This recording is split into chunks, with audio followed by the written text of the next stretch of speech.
یہ آج سے تقریباً 500 سال قبل 1528 کی بات ہے۔ ہندوستان کے دارالحکومت آگرہ میں گہما گہمی ہے۔ مغل بادشاہ ظہیر الدین محمد بابر چندیری کی فتح کے بعد آگرہ لوٹ آئے ہیں اور بابر کی حکمرانی ہندوستان پر قائم ہو چکی ہے۔ فتوحات کے ساتھ شاہی ضیافت کا سلسلہ بھی جاری ہے۔ امراء اور سرداروں کی دعوت میں طرح طرح کے کھانے آئے دن لگائے جاتے ہیں۔ ایک دن اسی قسم کی ایک ضیافت میں مرغ، مچھلی، ہرن کے گوشت، کباب، پلاؤ، نان کے ساتھ مختلف خوابوں میں ماہیچے بھی دسترخوان پر رکھے گئے۔ بادشاہ بابر بھی اپنے امیروں اور وزیروں کے ساتھ وہاں موجود ہیں کہ ان کی نگاہ ایک افغان سردار پر پڑتی ہے جو ماہیچے کو کھانے کا طریقہ نہیں جانتا، لیکن اپنے انداز میں خنجر نکال کر اس کی کاش کر کے اسے آرام سے کھا رہا ہے۔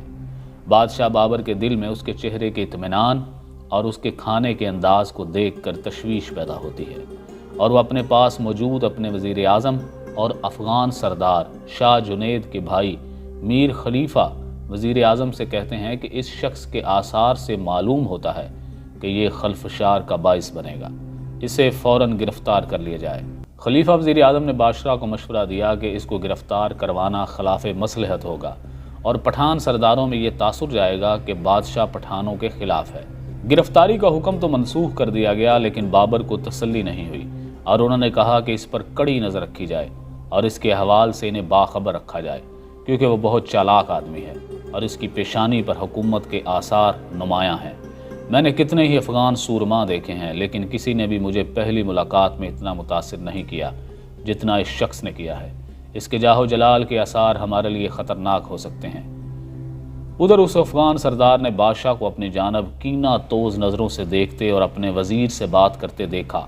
فاصلے کی وجہ سے باتیں تو نہیں سن سکتا تھا، لیکن جہاں دیدہ سردار نے سمجھ لیا کہ بات اسی کے بارے میں ہو رہی ہے اور بادشاہ کی نیت ٹھیک نہیں۔ چنانچہ کھانے سے فراغت کے بعد وہ وہاں سے نکلا اور پھر اس نے کسی کو بتائے بغیر ہی آگرہ چھوڑ دیا۔ یہ سردار کوئی اور نہیں بلکہ مغلوں کو ناکوں چنے چبانے پر مجبور اور ہندوستان سے بے دخل کر دینے والا پٹھان اور سلطنت سور کا بانی شیر شاہ سوری تھا۔ Oxford centre for Islamic studies میں ساؤتھ ایشین اسلامک پروفیسر معین احمد نظامی نے شیر شاہ سوری سے متعلق بات کرتے ہوئے کہا کہ بابر کا خدشہ ان کی موت کے بعد سر ابھارنے لگا اور 10 سال بعد تو وہ کسی پیش گوئی کی طرح بالکل سچ ثابت ہوا، جب شیر شاہ سوری نے بابر کے جانشین اور مغل حکمران ہمایوں کو ہندوستان سے بے دخل کر دیا۔ شیر شاہ سوری نے شمالی ہندوستان پر مکمل طور پر فقط 5 سال 17 مئی 1540 سے 22 مئی 1545 تک حکومت کی، لیکن انہوں نے تاریخ میں اپنا ایک ان منٹ نقش چھوڑا جس میں ان کا حسن انتظام ایک ایسا روشن مینارہ ہے جس سے ان کے بعد آنے والے بادشاہ بطور خاص مغل بادشاہ اکبر نے رہنمائی حاصل کی اور ملک گیری میں ان کی ڈالی طرز کو پروان چڑھایا۔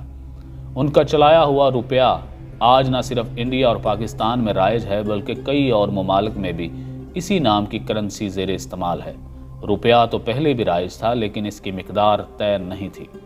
شیر شاہ کا اصل نام فرید خان تھا۔ 1486 میں پیدا ہوئے، جو پشتون کی مشہور شاخ اسحاق زئی کا بڑا بیٹا سوری اور سام۔ جونپور میں اس نے تعلیم پائی۔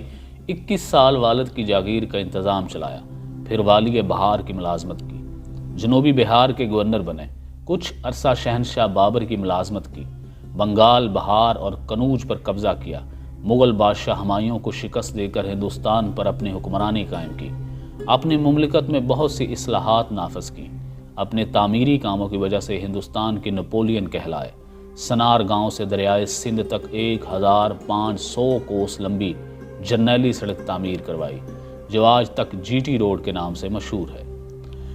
شہنشاہ اکبر مملکت کا انتظام چلانے میں شیر شاہ سے بڑا متاثر تھا۔ 22 مئی 1545 میں بارود خانے کے ایک اچانک پھٹ جانے سے شیر شاہ سوری نے وفات پائی۔ تاریخ دان شیر شاہ سوری کو بر صغیر کی اسلامی تاریخ کا عظیم رہنما، فاتح اور مسلح مانتے ہیں۔ اردو ادب میں شیر شاہ سوری سے متعلق کئی مثالی قصے ملتے ہیں۔ شیر شاہ سوری 1476 تا 1545 ایسا فرما روا تھا جس کی ستائش نامور مورخین اور عالمی مبصرین کرتے ہیں۔ وہ ہندوستان کا پہلا حکمران تھا جس نے عوامی فلاح کی جانب اپنی توجہ مرکوز کی اور ایسے کارنامے انجام دیے جو تاریخ کی کتب میں سنہری حروف میں تو لکھے ہی گئے ان کے نقش آج تک موجود بھی ہیں۔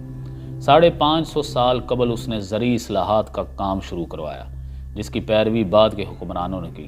شیر شاہ نے سہرام سے پشاور تک گرینڈ ٹرنک روڈ یعنی جرنیلی سڑک کی تعمیر کروائی تھی اور اس کے کنارے کنارے سایہ دار اور پھلدار اشجار لگوائے، سرائیں تعمیر کروائیں اور سب سے پہلا ڈاک کا نظام نافذ کیا۔ اگرچہ فرید خان سور المعروف شیر شاہ سوری ایک معمولی جاگیردار کا بیٹا تھا، اس کے والد حسن خان سور کا خاندان افغانستان سے ہجرت کر کے ہندوستان آئے تھے اور وہ بابر کے معمولی جاگیردار تھے، لیکن دلیر پرجوش اور جواں مرد اور اول العزم شیر شاہ نے مغل سلطنت کی بنیاد گزار بابر کے صاحبزادے ہمایوں کو ایک بار نہیں دو بار شکست دی۔ پہلی بار چوسا کے میدان میں اور دوسری بار کنوج کے میدان میں۔ اس کے بعد ہمایوں کو برسوں در بدری کی زندگی گزارنا پڑی۔ اسی در بدری کے دوران ہی اکبر کی پیدائش ہوئی، جو بعد میں تاریخ کا اکبر اعظم بنا۔ اپنی جدوجہد سے شیر شاہ نے عظیم سلطنت قائم کی تھی، لیکن اس نے اپنی آخری آرامگاہ کے طور پر سہسرام کو پسند کیا، جو ادھر اس کا قوم سوری کا اکثریت کا علاقہ تھا۔